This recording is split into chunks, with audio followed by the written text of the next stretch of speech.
На базе ресурсного центра добровольчества Коми состоялся ежегодный форум «Взгляд молодежи». 2 дня молодые педагоги и воспитатели в формате лекций и практических занятий совершенствовали свои профессиональные навыки. Прокачать себя решила и Евгения Кладкевич.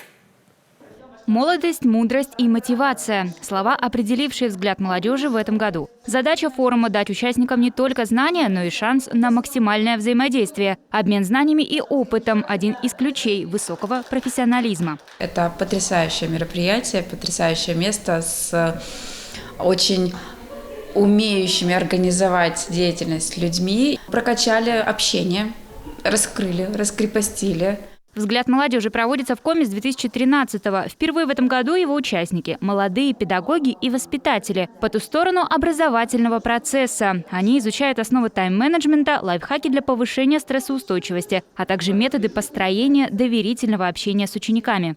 Сюда пришел познакомиться, наверное, познакомиться даже поближе, можно так сказать, с педагогами. Многих из них я знаю.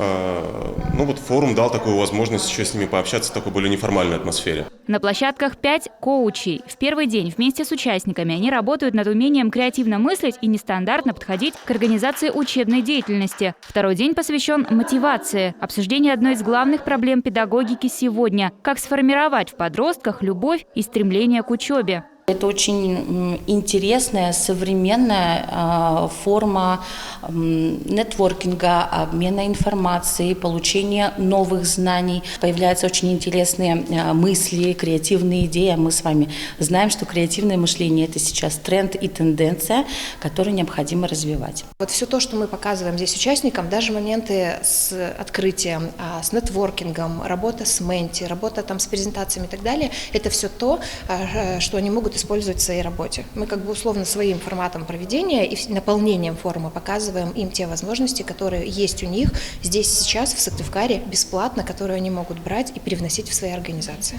В этом году из-за сложной эпидобстановки взгляд молодежи не выехал за пределы столицы. Но несмотря на вынужденные ограничения, цели форума остались прежними. Повышение компетенций молодых специалистов, развитие общественных институтов и осваивание новых форм работы. Организаторы уверены, в следующий раз форум возобновит республиканский охват. Старт сезона запланирован на осень. Евгения Кладкевич, Олег Костромин, телеканал Юрган, Сыктывкар.